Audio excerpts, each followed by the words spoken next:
Boa noite. A paz de Cristo. Com grande alegria que venho estar com vocês mais uma vez, mas vou dizer meu nome novamente, vai que esqueceram. Eu me chamo Sidney e sou casado há 23 anos com Dani aqui, nossa filha Beatriz com 18, e servimos ao Senhor na Renovação Carismática Católica há mais de 10 anos, graças a Deus.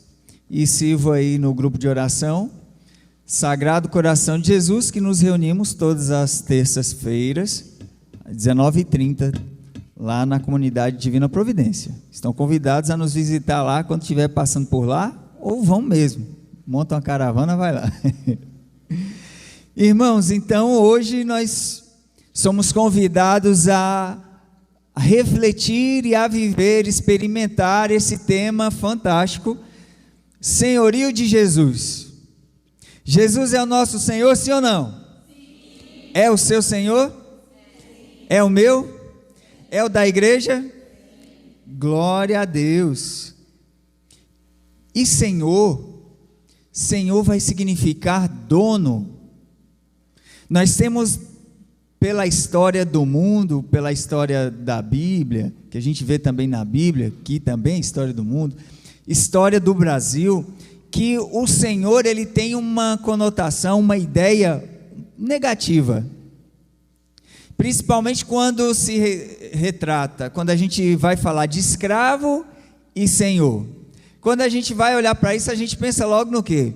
Aquele Senhor, ele detém algumas pessoas como escravas, e aquelas pessoas não têm voz e nem vez. Aquelas pessoas são chicoteadas, são maltratadas, comem do que sobra, são tratadas como coisa. Mas quando a gente fala do senhorio de Jesus, a história muda. E vou começar falando com vocês pelo Catecismo da Igreja, no parágrafo 446. Se quiser anotar, depois você lê em casa. 446. Vai dizer sobre o Senhor, o senhorio de Jesus. Vai dizer assim, ó: na versão grega dos livros do Antigo Testamento, o nome inefável com o qual Deus se revelou a Moisés e Yahvé é traduzido por Kyrios. Por isso que a gente canta na celebração, na missa, Kyrie eleison, que é Senhor, tem de piedade. Kyrie vem de Kyrios, que quer dizer Senhor. E quando lá atrás não podia se dizer, falar o nome de Deus, era falado como Senhor. E esse Senhor, Senhor do universo, de todas as coisas. Senhor dominador de tudo. Não opressor, tá? Mas como nós cantamos aqui, ele criou o céu, criou a terra, então os antigos já chamavam Deus de Senhor, como Rei do universo, como o Todo-Poderoso. E aí vem dizendo, Senhor torna-se desde então o nome mais habitual para designar a própria divindade do Deus de Israel.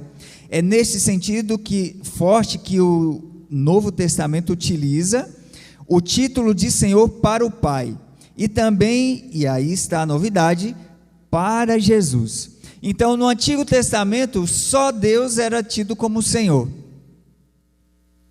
do universo. O Senhor, aquela essência, não é um Senhor como um rei, como um imperador, como, não é? Um centurião. Não, era o Senhor. Essa palavra tinha força quando se referia a Deus. E no Novo Testamento já começa a Jesus, de uma forma simples e singela, a adquirir também esse termo de Senhor. Veja que onde Jesus ia passando, ia proclamando o reino e chamando a conversão, as pessoas iam já chamando de mestre, de Senhor. Quando Jesus ressuscita e Tomé duvida, Tomé toca o lado de Jesus e fala: meu Senhor e meu Deus. Quando São João também, ele vai falar, olha que interessante.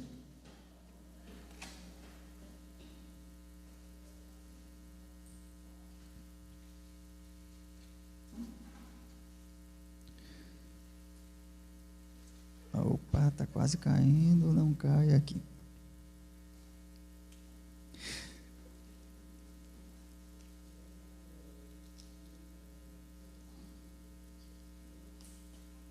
Aqui.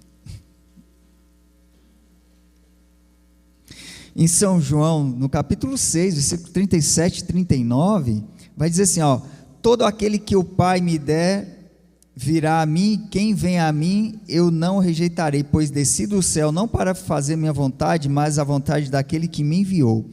Jesus, ele começa a dizer: olha, eu vim fazer a vontade do Pai, o Senhor dos senhores.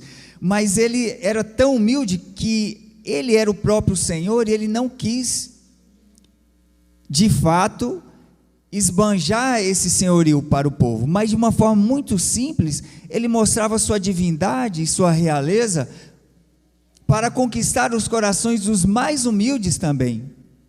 E só os humildes é possível chamar Jesus de Senhor. Só os humildes chama Jesus de Senhor.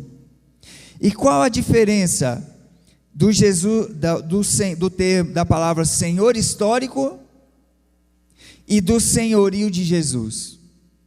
Então nós vimos que historicamente o Senhor era aquele dominador que tinha a pertença, escravizava, e quanto mais ele dominava, ele era chamado de Senhor. Lembra aí do Senhor do engenho, Senhor dos escravos, Senhor das capitanias, Senhor. E o senhorio de Jesus, em Gálatas 5, vai dizer o seguinte: é para a liberdade que Cristo nos libertou. Nós podemos ver que, quando Paulo diz, né, aos Gálatas, é para a liberdade que Cristo nos libertou, ele complementa: permanecei firmes, portanto, e não vos deixeis prender de novo ao jugo da escravidão. Éramos escravos do príncipe deste mundo. Não vou nem perguntar quem é. Éramos escravos do príncipe deste mundo. Jesus, ele vem e nos liberta, mas não, lembra daquela música? Eles queriam um grande rei que fosse forte e dominado. Jesus, ele contradiz toda a expectativa daquele rei que ia chegar, ia colocar exércitos, ia derrubar aqueles senhores que dominava, que escravizava, que cobrava impostos, que oprimia o povo. E Jesus, com a humildade, com a simplicidade, ele vai atraindo as pessoas a ele, ia libertando as mentalidades que estavam presas apenas neste mundo. E na verdade, todo aquele que se prende ao senhorio de Jesus, se desprende e se liberta deste mundo. E ao mesmo tempo nos acorrentamos, nos colocamos na condição de escravos neste novo Senhor, que liberta e que nos garante uma liberdade e completa essa promessa de que Ele veio para dar a liberdade plena a nós. E tem uma história interessante que a Bíblia nos conta, que era assim: eu poderia ser escravo até do meu sogro, do meu irmão. De que forma? Se eu tivesse uma dívida com alguém e não tivesse como pagar, eu iria me sujeitar a trabalhar com essa pessoa, para essa pessoa, até pagar. E normalmente, aquele senhor, seja um parente, ele também detinha aí o domínio também sobre todas as propriedades E nessa ideia, e nesse conhecimento que há um Senhor deste mundo, e o Senhor dos Senhores, que é nosso Senhor Jesus Cristo,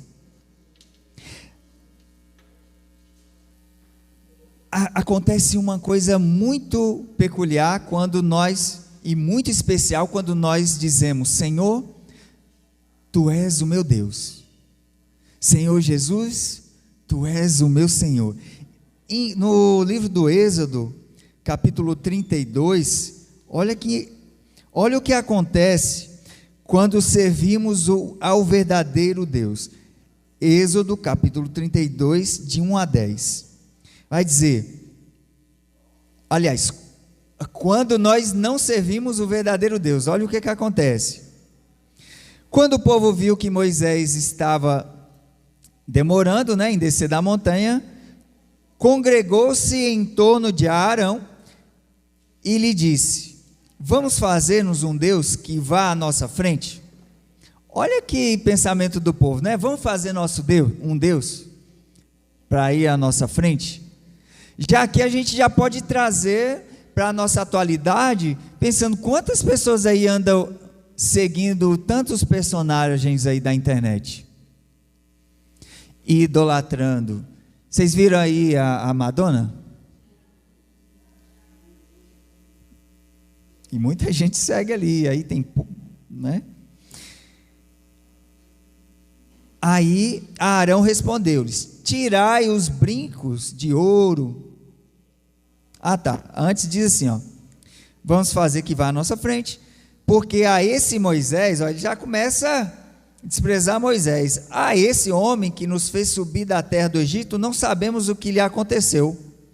Ora, eles, ao invés de continuar seguindo firme para a terra prometida, ou esperar com fé e esperança a volta de Moisés com uma palavra de Deus, eles desistem de tudo aquilo e resolvem fazer um bezerro de ouro para eles adorarem. Ora, como é que eu posso fazer um Deus? Como é que eu posso fazer a Deus um objeto e seguir aquele objeto? Veja como nós nos apegamos a coisas pequenas, as coisas passageiras às vezes. Há muitas superstições. Tem gente que aí acredita em horóscopo, em cartomantes. Quantos postes aí na rua a gente vê aí? Mãe... Eu não vou falar... Esqueci o nome dela, Mãe Diná, sei lá, Mãe Diná é aquela da televisão. Dona Yara. Se alguém conhecer Dona Yara, convida para o grupo de oração, tá? E aí tem outros cartazinhos que a gente vê aí, búzios, cartas, não sei o que lá, não sei o que lá. E quantas vezes as pessoas caem nesses enganos do inimigo? Sendo que nós temos um Deus que tudo provê.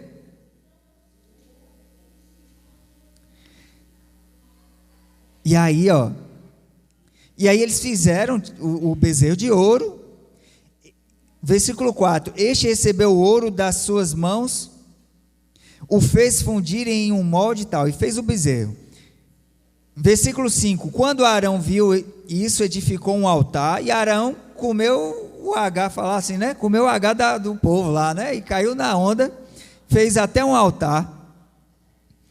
E aí disse: amanhã será festa para... Aí, quando Arão viu isso, edificou o altar diante da estátua e fez essa proclamação: amanhã será festa para Yahvé. Olha que mistura. Faz um bezerro de ouro para ser adorado e vai adorar também Yahvé. Olha que bagunça. No dia seguinte, levantaram cedo, ofereceram holocaustos e trouxeram sacrifícios de comunhão. O povo assentou-se para comer e beber, depois se levantou para se divertir. Mas aí Yahvé, versículo 7, disse a Moisés: vai, desce, porque o teu povo que fizeste subir da terra do Egito, sair da terra do Egito, perverteu-se. E aí, depressa, se desviaram do caminho que eu lhes havia ordenado. Olha, ter fé, gente, se a gente não tiver cuidado, a gente dispersa rápido. Quanta gente a gente já viu, conheceu de igreja e no estalar de dedos já não está mais? Volta e meia a gente vê um irmãozinho que foi para a igreja protestante, ou comete coisas horríveis. Fizeram para si um bezerro de metal fundido, o adoraram, lhe ofereceram sacrifícios e disseram: este é o teu Deus, ó Israel. E aí Deus fala, né? Este é o teu... Yahvé disse a Moisés: tenho visto a este povo, é um povo de cerviz dura. Agora, pois, deixar-me para que se acenda contra eles a minha ira. Ou seja, Deus ficou irado contra o povo.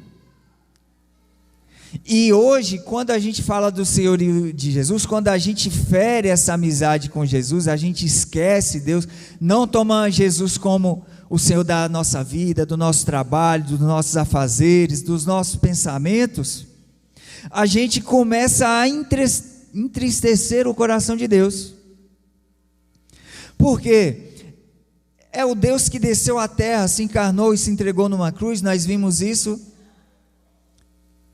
né, nos temas anteriores, em Jesus Salvador, né, fé e conversão não, salvação, pecado e salvação.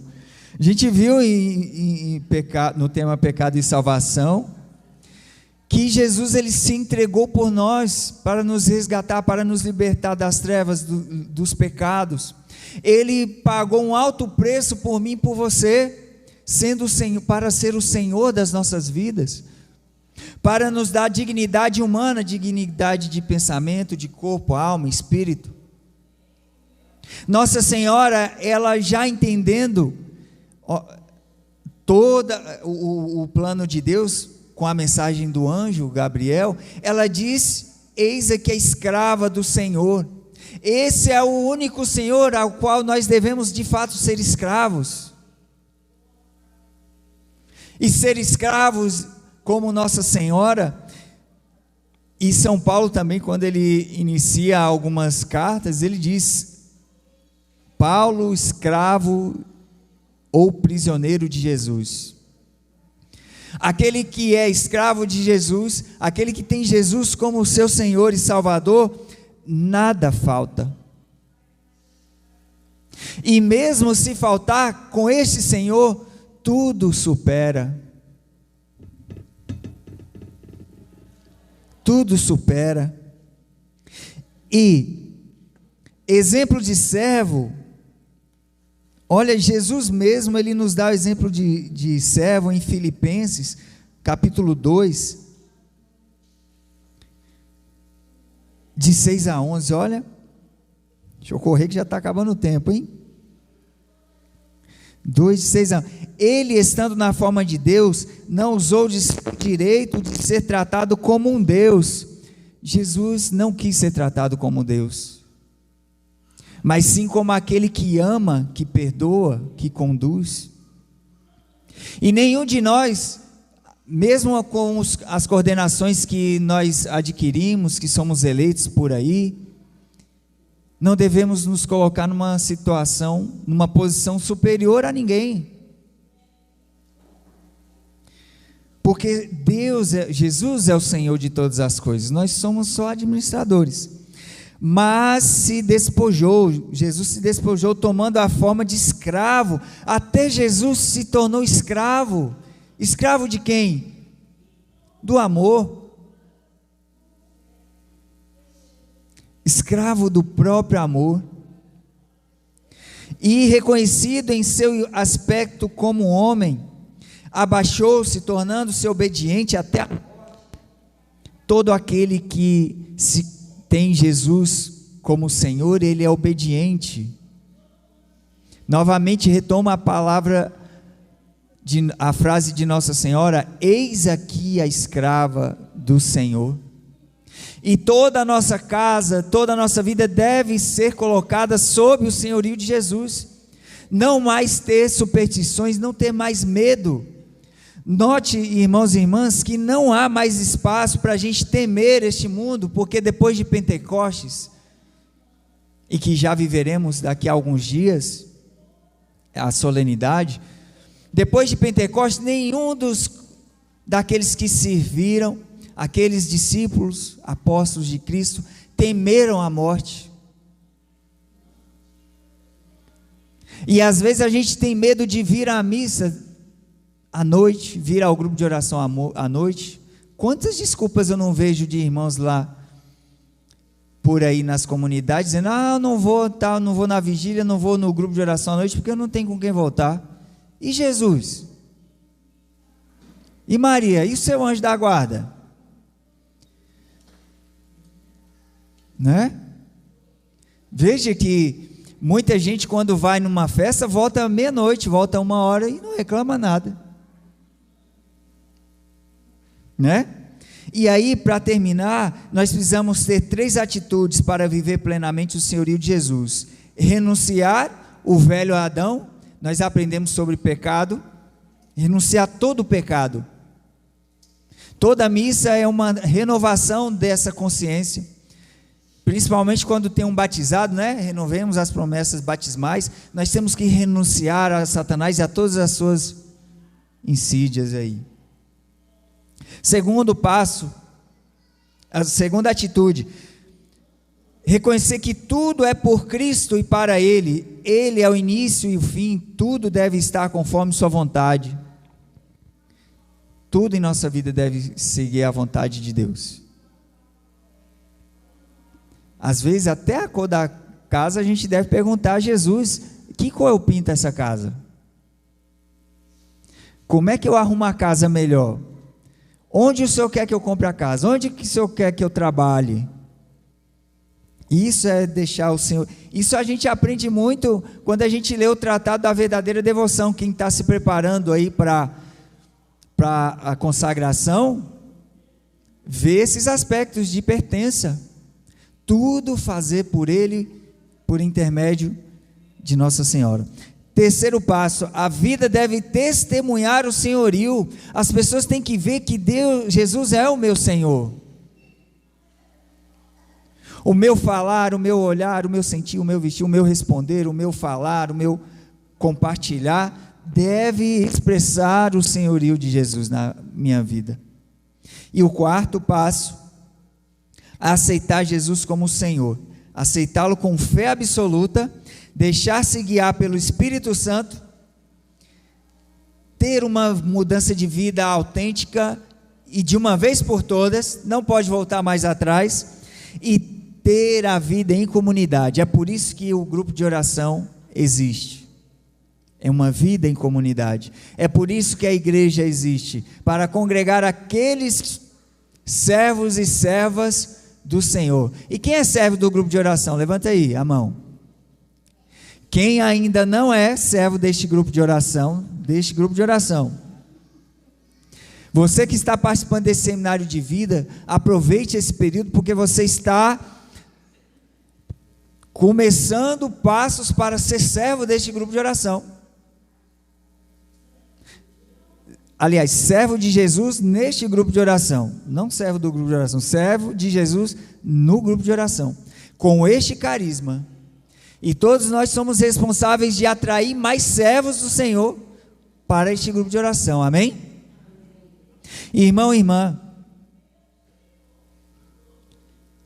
todo aquele que se rende ao Senhor, Ele nos tem como propriedade sua, e isso é maravilhoso. E aí eu te convido a já ir ficando em pé, colocando a mão no seu coração, e já vai falando com Deus, que Tu és o Senhor da minha vida, Jesus. Vai se declarando a Ele, e vai reconhecendo que Jesus é o seu Senhor de fato, que as coisas deste mundo já não mais nos atrairão, e sim as coisas do céu, porque nós somos cidadãos do céu. E vai dizendo: Senhor, me perdoe por todo esse tempo que ainda não coloquei toda a minha vida sob o teu senhorio. Vai reconhecendo agora, irmão e irmã, que Ele é o Senhor da sua vida, da sua família, do seu trabalho. é o Senhor dos seus pensamentos. Vai dizendo: Senhor, a partir de hoje eu quero que o Senhor me ajude a pensar como o Senhor deseja. Me ajuda, Senhor, a partir de hoje a cumprir a tua palavra, o teu querer, como Nossa Senhora fazer a tua palavra. Dá-me compreender, Senhor, que é para a liberdade que o Senhor me libertou. Eu não sou mais obrigado a ser escravo do pecado, de pensamentos ruins, negativos, suicidas, porque Tu és o centro da minha vida, Senhor. Nada, a partir de hoje, Senhor, eu declaro que nada mais possa tirar a minha atenção de Ti, e por isso eu já peço, Senhor, vai purificando meus ouvidos para ouvir a Tua voz. O Senhor é o bom pastor e nós devemos reconhecer a Tua voz, Senhor. Tu és o Senhor da minha vida. Me perdoe, Senhor, por tantos anos, por tanto tempo ter caminhado sem que o Senhor de fato fosse o Senhor da minha vida, o centro da minha vida. Pois hoje, novamente, eu declaro: Tu és o Senhor de todos os meus planos, projetos. És o Senhor de cada passo. És o Senhor dessa comunidade, deste grupo de oração. E se é para ser servo do Senhor neste grupo de oração, este seminário de vida, Senhor, é para que eu seja servo e assuma. Eu não sei o que o Senhor tem para você, irmã e irmão, mas abra o seu coração agora para que Jesus vai direcionando a sua vida. Vai dizendo: Senhor, se é para ser intercessor, intercessora, eis-me aqui. Se é para ser pregador, eis-me aqui. Se é para ser do ministério de cura e libertação, Senhor, eis-me aqui. Vai me preparando, vai me conduzindo, Senhor. Eu desejo fazer a Tua vontade, porque Tu és o meu Senhor. Vai dizendo: Tu és o meu Senhor. E se você tem problema em casa, às vezes com o marido, vai dizendo: Tu és o Senhor do meu marido. Se tem problema com alcoolismo, vai dizendo, apresentando o seu marido: Tu és o Senhor do meu marido. Se é dos filhos, às vezes não tem caminhado bem, vai dizendo: Tu és Senhor dos meus filhos.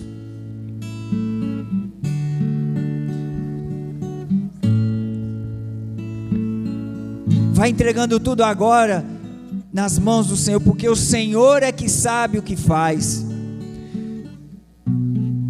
Jesus sabe o que faz, nós não sabemos. Nós só estamos aqui para obedecer. Assim como Jesus obedeceu ao Pai até a morte de cruz, nós também devemos obedecer o Senhor Jesus até o fim de nossas vidas.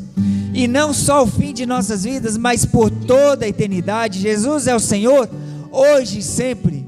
Amém? Amém. Vai bem dizendo ao Senhor, irmão e irmã, pois Ele é o seu Senhor, Ele é o meu Senhor, e não quer que voltemos atrás, não quer que tenhamos paixões mundanas, e sim paixões divinas, santas. Tu és, Senhor, o centro. Olha o que vai acontecer com todos nós nessa noite, que nos rendemos ao amor de Deus, ao senhorio de Jesus. Isaías 51, 15 e 16.